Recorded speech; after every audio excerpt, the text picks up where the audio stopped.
Mahigit sa 3,000 pamilya mula sa iba't ibang lugar sa Bicol ang dumalo sa kauna-unahang Family Congress na inorganisa ng Diocese of Legazpi kahapon, Agosto 21. Para sa 79 anyos na si Lola Edwina Morazo ng Kamalig Albay, napakaganda ng aktibidad lalo pa tinalakay dito ang mga importanteng usapin gaya ng family mental health.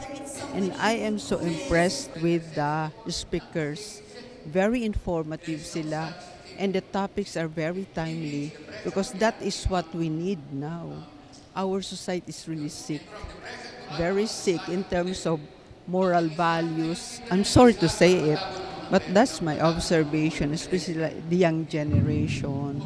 Kaya sabi ko, this is very good, a very good experience both for family, men and women, as well as those who are in the teaching profession and those who are involved in rearing up children.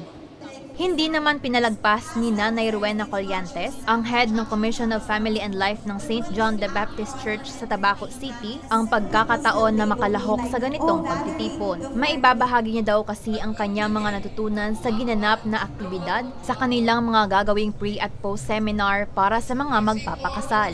Mai-enhance or mas marami kaming mabibigay na maitutulong sa mga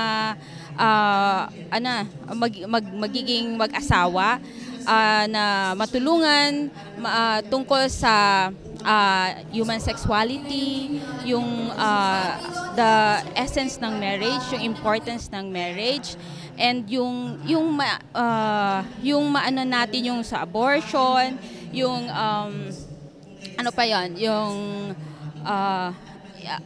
yung contraceptives, paggamit ng contraceptives na bawal sa atin as Christian. Ikinagalak naman ni Father Dave Ramoso, ang chairman ng Diocesan Commission on Family Life o DCFL, na nabigyang pagkakataon ang kanilang simbahan na maisagawa ang Family Congress sa lungsod. Aniya, nakakataba ng puso na marami ang dumalo sa aktibidad. At this point in time, sa mga naging speakers ng Unya na Aga and then this afternoon, dakulang katabangan because ipinamumuklat tigdi na primero sa mga sitwasyon na kung saan primero kasabag so diniscuss about abortion, so same-sex attraction, and at the same time, gabos inipig expose na kung saan sa iyang pagtaram kasabag ni Valerie na naihiling managad duman so kahalagahan. Ang pagtitipon ay may temang Family, Blessed, Nourished, and Sent Forth with Mary at isinagawa bilang bahagi ng selebrasyon ng 75th Diamond Jubilee Celebration ng Diocese. Para sa mga balitang Tatak Bicol, El Yanzon.